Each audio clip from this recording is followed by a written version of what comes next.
Hola, bienvenidos a esta nueva presentación, Introducción a las ecuaciones de continuidad y de conservación de momentum. Yo soy el doctor Hugo Castillo Sánchez y el objetivo de esta presentación, de este video, es dar una breve introducción a lo que es las ecuaciones de conservación de masa y de conservación de momentum, que son ecuaciones que utilizamos en dinámica de fluidos computacional. Esta presentación la voy a dividir en tres videos. En el primer video voy a hablar sobre la ecuación de continuidad. En el segundo video yo quiero dar una explicación del origen de las ecuaciones de Navier-Stokes. Voy a comenzar explicando la segunda ley de Newton. Después vamos a generar la ecuación de conservación de momentum. Después quiero describir o explicar en qué consiste la ley de viscosidad de Newton, que es la que se utiliza para describir el comportamiento de fluidos simples como el agua, que se les considera como fluidos newtonianos. Después, con esta ecuación de viscosidad de Newton y la ecuación de conservación de momentum, vamos a obtener las ecuaciones de Navier-Stokes, que son las ecuaciones más populares en mecánica de fluidos. También quiero mostrar cómo estas ecuaciones de conservación de momentum son matemáticamente similares a otras ecuaciones de conservación, incluyendo la conservación de energía y la conservación de masa con reacción química. Y por último, en el último video, yo quiero mostrar cómo se utilizan estas ecuaciones para resolver un problema de flujo. Vamos a resolver un problema muy simple que se le conoce como flujo cortante simple, para ilustrar cómo se utilizan estas ecuaciones. Si viste mi video anterior, los primeros videos de este canal, yo comencé dando una breve introducción a lo que son las ecuaciones generales usadas en dinámica de fluidos computacional, donde mostré que tenemos un sistema de 4 ecuaciones diferenciales parciales. La primera es la ecuación de conservación de masa. Después tenemos la ecuación de conservación de momentum. Esta ecuación es general. Pero también si estamos, dependiendo del tipo de problema de flujo que estemos queriendo resolver, vamos a necesitar ecuaciones adicionales. Por ejemplo, una ecuación constitutiva que se va a encargar de describirnos el comportamiento de un fluido cuando éste se encuentra en flujo o cuando se encuentra en movimiento. También dependiendo del problema en cuestión, vamos a necesitar una ecuación de conservación de energía para la temperatura y también es posible que necesitemos una ecuación de estado para la presión, que puede depender del volumen y de la temperatura. Y bueno, ahora lo que quiero hacer es describir brevemente estas ecuaciones, cuál es el significado físico y también presentar una breve introducción a cómo se originan estas ecuaciones. Vamos a empezar con la ecuación de continuidad o la ecuación de conservación de masa sin reacción química.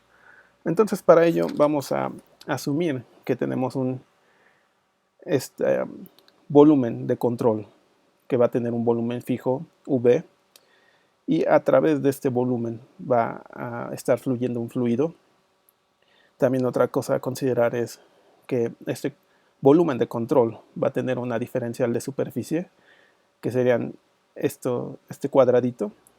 Es decir, que este volumen fijo va a tener una superficie y vamos a poder dividir este volumen fijo en pequeñas superficies, y cada pequeña superficie va a estar caracterizada por una diferencial de superficie que aquí la representamos como ds. Y aquí tenemos un vector unitario normal, que como saben, este vector unitario siempre es perpendicular a la superficie. Una vez que tenemos estos conceptos definidos, voy a comenzar a definir cantidades que vamos a utilizar para derivar las ecuaciones de conservación. Y aquí empezamos con esta cantidad, que es el flujo de masa. Aquí definimos la densidad. Rho es la densidad de un fluido, U es el campo de velocidad de un fluido, y N es el vector unitario normal, y ds es la diferencial de superficie.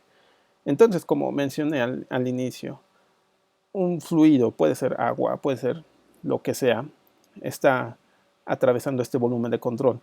¿Y cómo vamos a calcular con estas cantidades cuál es el flujo, la cantidad de masa que está entrando por este volumen de control? Pues fácilmente vamos a hacer esta operación, que tenemos la densidad del fluido multiplicada por la velocidad del fluido, multiplicada por este vector unitario y multiplicada por la diferencial de superficie. Y si hacemos análisis dimensional, vamos a ver que la densidad es kilogramos sobre metro cúbico, multiplicado por metros sobre segundo, que es la velocidad. El vector unitario no tiene unidades y la diferencial de superficie tiene unidades de área, que es metro cuadrado. Y estas unidades nos dan como unidad final kilogramos sobre segundo, que significa flujo. Es decir, la cantidad en kilogramos de un fluido que pasa por unidad de tiempo a través de este volumen de control. Aquí tenemos también otra definición, que es flujo volumétrico.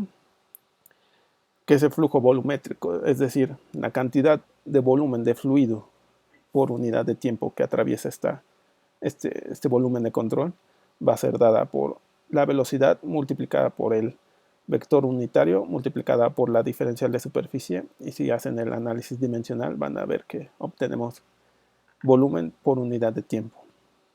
Algo importante aquí también a mencionar es que es una operación vectorial, es un producto interior o producto punto, algunos lo pueden conocer así. Así que tenemos un vector, la velocidad, el vector de velocidad multiplicado por otro vector nos va a dar un escalar. Entonces toda esta multiplicación va a ser un escalar. Y también el flujo volumétrico y el flujo de masa son cantidades escalares. Otra definición importante es el flux de masa, que está dada por la multiplicación de la densidad del fluido multiplicada por la velocidad. Y si hacemos el análisis dimensional de estas cantidades, vamos a ver que obtenemos kilogramo entre metro cuadrado sobre segundo, que esto se puede interpretar como la cantidad de fluido por unidad de tiempo que está pasando por una unidad de área, definida como metro cuadrado. Esto se le conoce como flux de masa. Otra cantidad importante a definir es la densidad, la masa total de fluido. Se puede calcular como la integral de volumen de la densidad. Es decir, tenemos la densidad de nuestro fluido y vamos a sumar esa densidad en todo el volumen y nos va a dar la masa.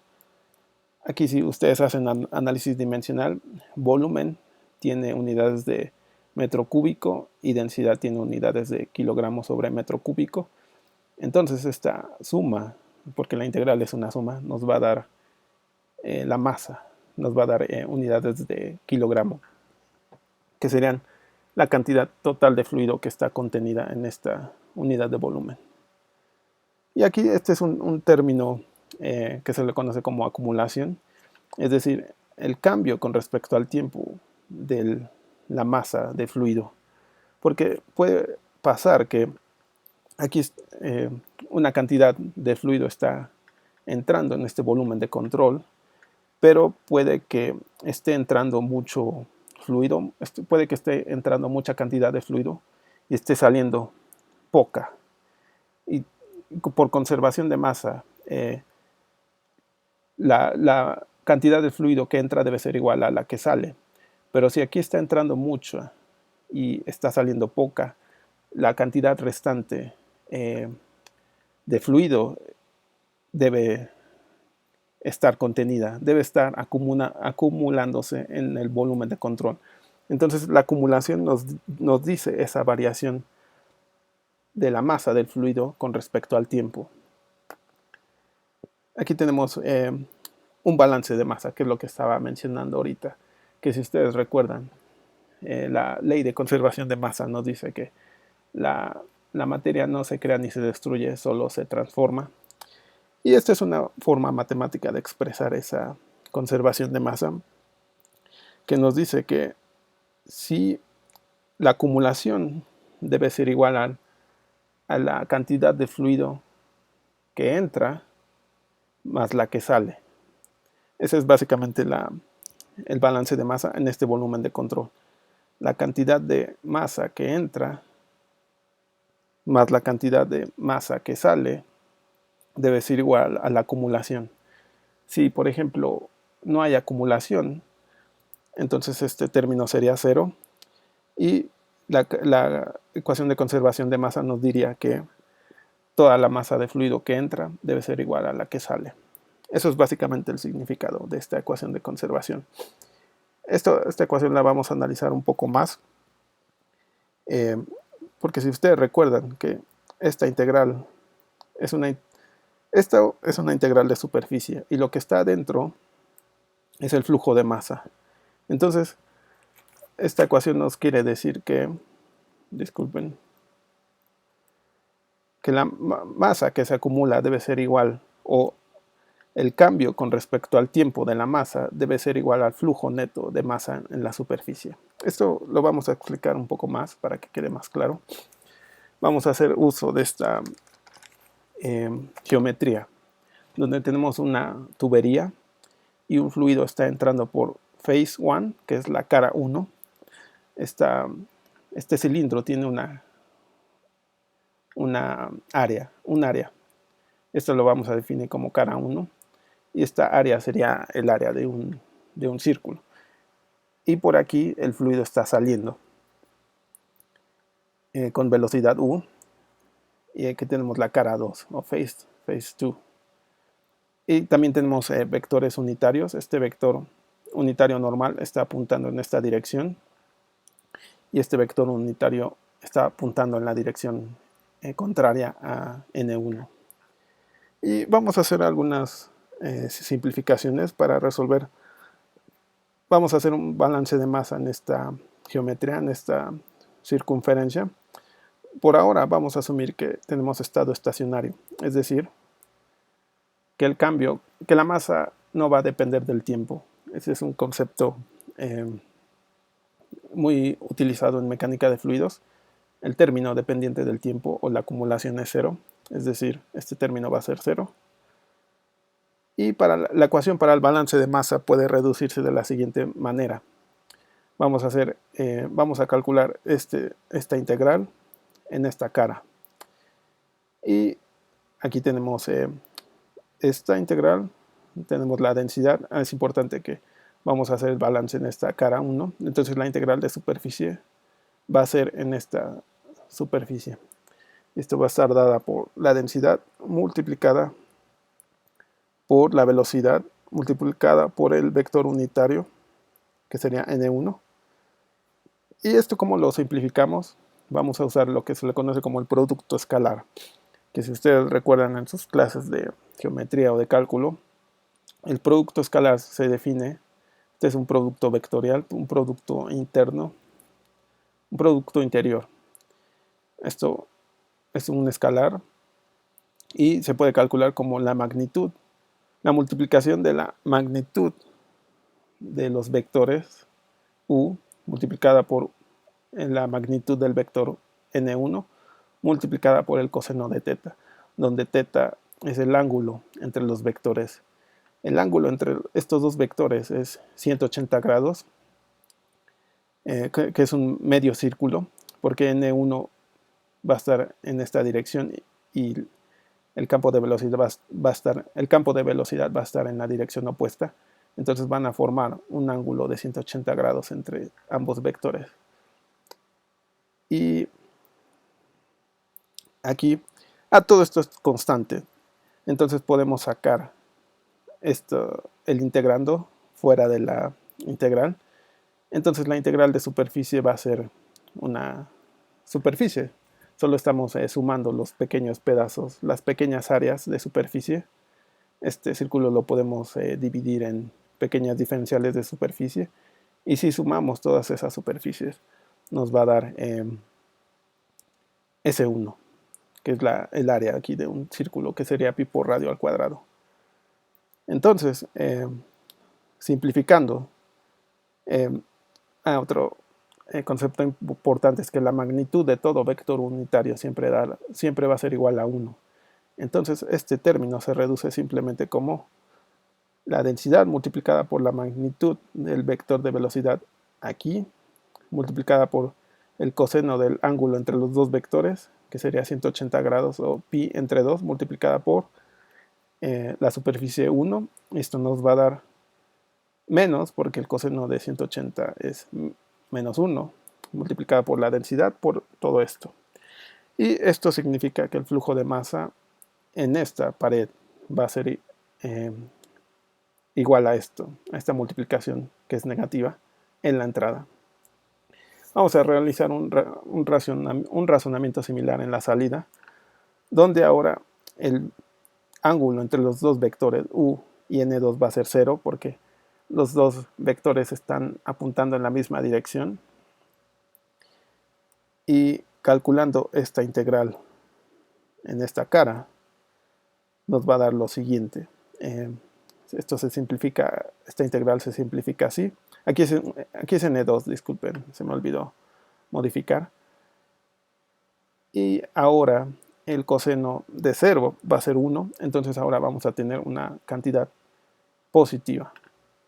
Por lo tanto, nuestra ecuación de balance de masa nos dice que, si recuerdan, tenemos estado estacionario, entonces este término es 0, entonces es 0 es igual a la integral de superficie en esta cara más la integral de superficie en esta cara, y aquí tenemos los términos en la entrada más la salida.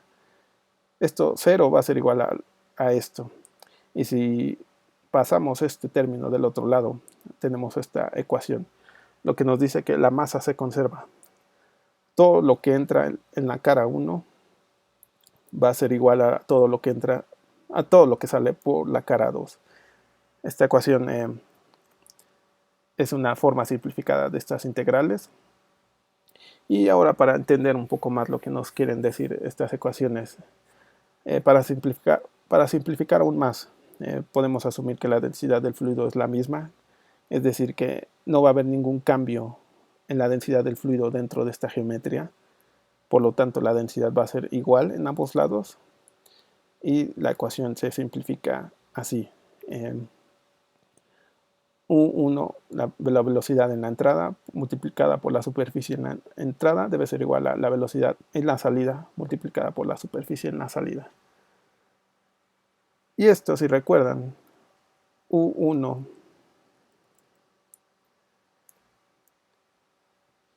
el campo de velocidad multiplicado por una superficie nos va a dar un flujo volumétrico. Esto nos dice que esta ecuación nos expresa el flujo volumétrico va a ser el mismo en la entrada que en la salida. Y sí, ahora vamos a imaginar que nuestra geometría puede ser modificada, es decir, que vamos a tener una superficie menor en la salida y una superficie mayor en la entrada. Esto significa que la superficie 1 va a ser mayor que la superficie 2. Y si calculamos y comparamos, o queremos calcular la velocidad en la salida, va a ser dada por esta ecuación. Y como S1 va a ser mayor a S2, este cociente va a ser grande. Y esto quiere decir que el fluido se va a acelerar. Por conservación de masa, si hay una contracción, es decir, si reducimos el área en la salida, va a haber un aumento en la velocidad a la salida. U1 va a ser menor que U2. Y esto es por conservación de masa. Esto lo pueden ver fácilmente en su casa, si tienen una manguera en la que está saliendo agua. Si ustedes apachurran o aplastan su manguera, van a notar un incremento en la velocidad del fluido. Y es por eso, porque por conservación de masa, el fluido se tiene que acelerar para conservar esta cantidad, que el flujo volumétrico que entra debe ser igual al que sale. Si tenemos el caso contrario, donde ahora en lugar de una contracción vamos a tener una expansión, es decir, S1, la superficie aquí, va a ser menor que la superficie acá, Y ahora si queremos calcular la velocidad en la salida, esto nos va a decir que el fluido, este radio, este cociente va a ser menor a 1, lo que nos indica que el fluido se va a frenar por conservación de masa. Si tenemos una expansión, para conservar el flujo volumétrico, la velocidad tiene que disminuir, la velocidad en la salida tiene que disminuir. Y un ejemplo práctico en una simulación computacional que yo hice. Aquí tenemos si ustedes vieron mi primer video en donde demostré ejemplos de simulaciones de flujo de fluidos en dinámica de fluidos computacional, yo mostré esta imagen que yo realicé en una simulación de un fluido viscoelástico, un fluido incompresible, que tenemos esta geometría que se le conoce como contracción planar 4.1, donde la geometría nos dice que tenemos un canal grande y un canal pequeño. El canal grande va a ser 4 veces mayor que el canal pequeño. En esta simulación estoy reportando la magnitud del campo de velocidad, donde el color azul nos indica que la velocidad va a ser muy pequeña o va a ser casi cero. En el centro vamos a tener valores intermedios de velocidad y en el centro del canal pequeño vamos a tener el valor máximo del campo de velocidad. Y el fluido se está contrayendo, es decir, lo estamos forzando a que fluya a través de este canal pequeño. Y aquí en el centro tenemos velocidades intermedias. Aquí en el centro es aproximadamente 0.25, pero por contracción, como estamos disminuyendo la superficie, el área en este canal pequeño, por conservación de masa, el fluido se tiene que acelerar, es decir, la velocidad, la magnitud del campo de velocidad va a aumentar en el centro del canal pequeño, que es similar a lo que vimos en estas ecuaciones. Solo quería ilustrar un ejemplo de las aplicaciones de estos conceptos que se utilizan en la dinámica de fluidos computacional. Y bueno, ahora aquí yo mostré la forma integral del balance de masa, pero para simular computacionalmente flujo de fluidos, nos conviene mejor utilizar una ecuación diferencial. Y para derivar esa ecuación diferencial, vamos a considerar ese balance de masa integral, que si ustedes recuerdan, tenemos el término de acumulación, debe ser igual al flujo neto en la superficie, que tenemos la integral de superficie. Por notación se le utiliza un signo negativo, pero este signo negativo no cambia mucho. La diferencia es que para la entrada vamos a tener ahora un signo positivo y para la salida vamos a tener un signo negativo, pero el resultado va a ser lo mismo, siempre vamos a derivar estas igualdades. Pero en la literatura se encuentra este signo negativo antes de la integral de superficie. Entonces, si recuerdan, tenemos el término de acumulación que nos dice el cambio de la masa del fluido con respecto al tiempo debe ser igual al flujo neto de masa en la superficie, es decir, el flujo que cruza la superficie del volumen de control. Sí, que es lo que estamos describiendo aquí. Y ahora, algo importante es que queremos sumar estas integrales e incorporarlas dentro de una misma integral, pero la diferencia es que esta es una integral de volumen y aquí tenemos una integral de superficie. Pero si ustedes recuerdan sus cursos de cálculo vectorial, sus cursos de cálculo de varias variables, sus profesores seguramente les explicaron del teorema de la divergencia, que consiste en que podemos transformar una integral de superficie en una integral de volumen. Y aquí tenemos el teorema de la divergencia para el flux de masa. Esta integral de la derecha nos da todo el flujo de masa en la unidad de volumen.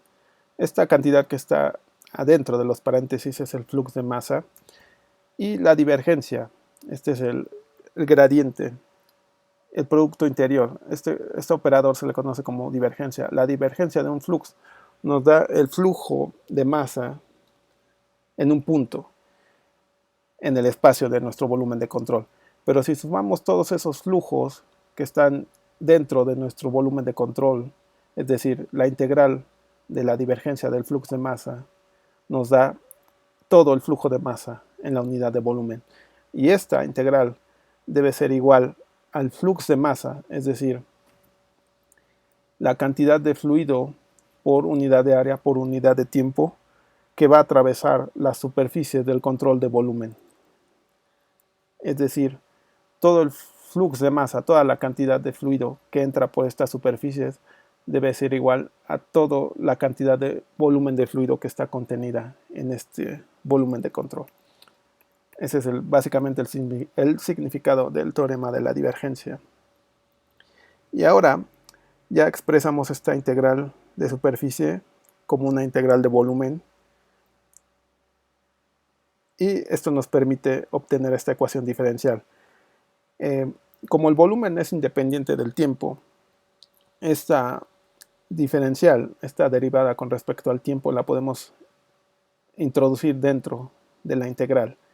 Y ahora esta ecuación se convierte en esto y nuestra integral de superficie ahora es una integral de volumen. Entonces nuestra nueva ecuación es ecuación 20, que está expresada de esta forma. Y reacomodando las ecuaciones, es decir, pasamos esta integral de este lado y todos los integrandos los incluimos dentro de una misma integral y obtenemos esta ecuación, esta versión de la ecuación, que esta integral debe ser igual a 0. Pero esta integral la estamos realizando dentro de un volumen de control, pero este volumen no puede ser 0. Por lo que la única forma de satisfacer esta ecuación es que el integrando, es decir, todo este término, sea igual a 0. Por lo tanto, nuestra ecuación diferencial para nuestra conservación de masa está dada por esta ecuación. Y esta ecuación básicamente nos indica que la masa se conserva en cada punto del espacio. El primer término se le conoce como la acumulación de masa en un punto del espacio, mientras que el segundo término nos indica el flujo de masa que entra o sale en un punto. Y ahora, esta ecuación está en forma vectorial, pero la podemos desarrollar si consideramos coordenadas cartesianas, es decir, nuestro perfil de velocidad, nuestro vector de velocidad está dada por ux, uy y uz. Y ahora, esta ecuación diferencial se puede expresar de esta forma. Esta ecuación es solo una ecuación con 4 variables, porque la densidad puede variar, la velocidad, y tenemos los 3 componentes del vector de velocidad. Pero esta ecuación se puede simplificar si consideramos que la densidad de un fluido es independiente de la posición y del tiempo. Entonces la ecuación de continuidad para un fluido incompresible, es decir, un fluido incompresible es aquellos fluidos en los que la densidad no cambia. Entonces, si la densidad no depende de la posición y del tiempo, esta derivada de la densidad con respecto al tiempo se vuelve 0. Si la densidad no depende del tiempo, podemos sacar la densidad de cada una de las derivadas.